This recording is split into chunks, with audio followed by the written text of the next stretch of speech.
सबसे पुराने लोग कौन है? जोर से बोलो, और जोर से बोलो। हिंदू। मसीह की एक बार फिर से हम स्वागत करते हैं अपने YouTube चैनल सत्य केवल एक में। और जैसा आपको पता है, मैंने पहला पार्ट डाला, ये दूसरा पार्ट है। ठाकुर जी देवकी नंदन जी महाराज के जो डाल रहे हैं, तो आइए हम अपने चैनल पे चलते हैं। पुराने लोग कौन है? जोर से बोलो, और जोर से बोलो। हिंदू। हैं? सनातनी सबसे पुराने। अब आप देखा, पहला पार्ट में हमने दिखाया आपको, ये दूसरा पार्ट है। दूसरे पार्ट में हम जैसे आपने अभी पीछे वीडियोस देखा कि लोग देवकी नंदन जी महाराज बोल रहे हैं कि सबसे पुराने कौन है ना। तो सभी लोग बोल रहे हैं हिंदू, सनातन, है ना, सनातनी सबसे पुराने हैं। चले, मैं देवकी नंदन जी महाराज की बातों को मान लेता हूँ, लेकिन एक प्रश्न, एक दुख ये है कि उसने कोई प्रमाण नहीं दिया। सिर्फ कह देने मात्र से तो कुछ भी नहीं हो सकता इस संसार में, है ना। अब मैं अगर बोल दूं कि महात्मा गांधी जो है वो सबसे पहले इंसान थे या वो थे ही नहीं, तो उसका प्रमाण तो देना पड़ेगा ना। तो वही चीज़ है कि सनातनी है कौन या सबसे पुराने हैं कौन, है ना। इसका कोई भी प्रमाण ना तो देवकी नंदन जी ठाकुर महाराज ने दिया है। सिर्फ एक बोलने से ही नहीं हो जाता। तो जैसा कि हम बाइबल पढ़ते हैं, बाइबल में लिखी हुई है, बाइबल में सिर्फ 2 अध्याय आपको पढ़ाना चाहूँगा, ज़्यादा नहीं। और जब हम उत्पत्ति की पुस्तक और जब उसका पहला वचन हम जब पढ़ते हैं, तो वहाँ पे लिखा हुआ है, आदि में परमेश्वर ने आकाश और पृथ्वी की सृष्टि की। किसकी सृष्टि की? आकाश और पृथ्वी की। तो जाहिर सी बात है, जब आकाश और पृथ्वी की सृष्टि की तो उस समय कोई भी मानव या कोई भी दानव, कोई भी पशु पक्षी कुछ भी नहीं होगा। सब कुछ सिर्फ एक ऐसे बेडोल पड़ी हुई थी और उसमें लिखा हुआ है कि परमेश्वर ने आकाश और उस सृष्टि की रचना की। और उसी परमेश्वर ने क्या किया? उत्पत्ति उसका 2 का 7 अध्याय में कि यहोवा परमेश्वर ने आदम को भूमि की मिट्टी से रचा और उसके नथनों में जीवन का सांस फूंक दिया। पहली बार धरती बनाई, दूसरी बात कि इंसान बनाया। इंसान कहाँ पे बनाया? ये सिर्फ और सिर्फ बाइबल में मौजूद है कि इंसान की उत्पत्ति कैसे हुई। मैं देवकी नंदन जी महाराज, ठाकुर जी महाराज जो भी हैं, मैं उनसे पूछना चाहूँगा कि मैंने करीब करीब धर्मशास्त्र का अध्ययन किया है, लेकिन आज तक मुझे कहीं भी मनुष्य की उत्पत्ति का सही जिक्र कहीं भी नहीं मिला बाइबल को छोड़ के। फिर आप लोग का नहीं पता, लेकिन मैं कैसे मान लूँ कि सनातनी ही सबसे पहले है।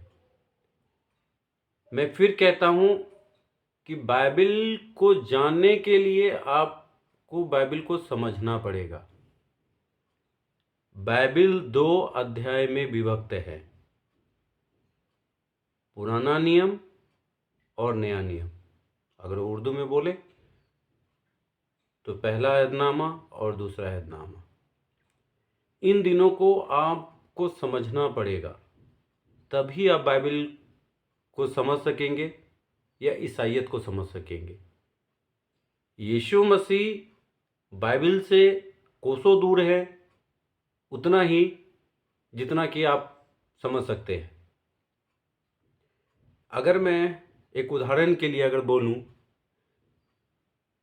कि जो भी धर्म है, जैसे हम चलो एक हिंदू धर्म बोलते हैं, तो हिंदू धर्म क्या भगवान श्री कृष्ण से चला? क्या भगवान श्री राम से चला? इनके पहले कोई नहीं था। ठीक उसी प्रकार जिस तरह के से इंसान के होते हुए भगवान श्री राम आए, भगवान श्री कृष्ण आए, उसी तरीके से भगवान यीशु मसीह आए। उनका अलग ही अध्याय है। बाइबल जब लिखी गई, कई हजार साल बाद जो है यीशु मसीह का आना हुआ। तो मेहरबानी करके मैं और भी वीडियोस डालूंगा, ये 3-4 वीडियोस, जैसा कि मैं बताया कि मैं ये 3-4 वीडियोस लेके आऊँगा इसी का लगकर, ताकि आपको पता चल जाए कि क्या सही है और क्या गलत है। रियल सनातनी जो हम बोल सकते हैं वो बाइबल को मानने वाले हैं, क्योंकि इंसान की उत्पत्ति वहीं पे लिखी हुई है। और जहाँ भी आप पढ़ेंगे इंसान की उत्पत्ति वहाँ शक के घेरे में ही आती है। जहाँ तक मैंने सुना है, वेद में भी जिक्र आता है, लोग कहते हैं कि ऋषि मुनि, 4 ऋषि मुनि को वेद का ज्ञान दिया गया। अगर सबसे पहले वो 4 ऋषि मुनि थे तो फिर 4 कैसे? उनकी उत्पत्ति, उनके माँ बाप, उनकी रचना, कैसे पैदा हुए वो, कैसे बना वो, धरती पर कैसे आए? है क्या वो जवाब? सिर्फ कह देने मात्र से कि हम सबसे पुराने हैं तो सही नहीं है। मैं एक बार फिर बोलता हूँ कि मेरे कहे गए बातों को या मेरे कहे हुए शब्दों को अन्यथा ना लें। मेरा मकसद किसी को छोटा या किसी को नीचा दिखाना नहीं है। मैं सिर्फ और सिर्फ आपको समझाना चाहता हूँ कि अंधकार में ना दौड़ें। सही क्या है, गलत क्या है, वो आप खुद परख करें। अगर मैं आपको करेले का जूस अगर मीठा बोल के पिला दूँ तो मैं झूठा होऊंगा, क्योंकि जब आप पियोगे तो आपको पता चल जाएगा कि करेले का जूस जो है इसने मीठा बोल के दिया है, ये झूठ बोल रहा है। इसी तरीके से जब आप खुद अध्ययन करोगे तो आपको पता चल जाएगा कि रियलिटी क्या है और झूठ क्या है और सत्य क्या है। उसमें बहुत कुछ लिखा हुआ है। देवकीनंदन ठाकुर जी महाराज ने बहुत कुछ बोला हुआ है कि 33 कंट्री जो है वो ईसाइयत की है, बाकी ये अभी हम नहीं पहुँचे। क्यों आखिर 33 कंट्री ईसाइयत की है? क्या कारण है? वो कारण इसलिए है क्योंकि वहाँ परमेश्वर को पूजा जाता है, परमेश्वर को पुकारा जाता है, ना कि यीशु मसीह को।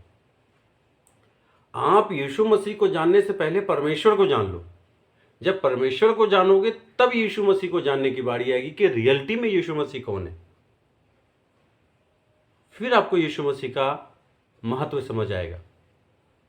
ईसाइयत को जब भी देखा जाता है यीशु मसीह की नज़रों से देखा जाता है। यीशु मसीह 2300 साल पहले आए, मीन्स की ईसाइयत 2300 साल पहले आई? नहीं, रॉन्ग मेथड है ये। किसने बोला? कहाँ पे लिखी हुई है कि यीशु मसीह आने के बाद से चली? अब देखो पुराने नियम में, पढ़ो तो सही। देश, जगह, कौन सी जगह थी, इज़राइल, पता नहीं कहाँ कहाँ, बेबीलोन, सब कुछ भरा पड़ा है। वहाँ पे यीशु मसीह नहीं था। आप पहले पुराने नियम का अध्ययन करो, उसके बाद पता चलेगा कि रियलिटी क्या है। अब मैं बोल दूं कि सब कुछ भागवत गीता ही है तो नहीं है ना। महाभारत हुई, उसके बाद भगवान श्री कृष्ण ने भागवत गीता का उपदेश दिया। तो हम ये तो नहीं कह सकते कि नहीं जी उनके आने के बाद से ही सारा कुछ चल पड़ा। नहीं, उसके पहले भी दुनिया थी, उसके पहले भी लोग थे, उसके पहले भी भगवान थे। इसी तरीके से सबसे पुराना कौन है ये आप खुद सोच सकते हो कि कौन पुराना और कौन पहले। मैं इस वीडियो को ज़्यादा लंबा नहीं करना चाहता। मैं चाहता हूँ थोड़ा से में आप वीडियोस देखो, आपको समझ में आ जाए।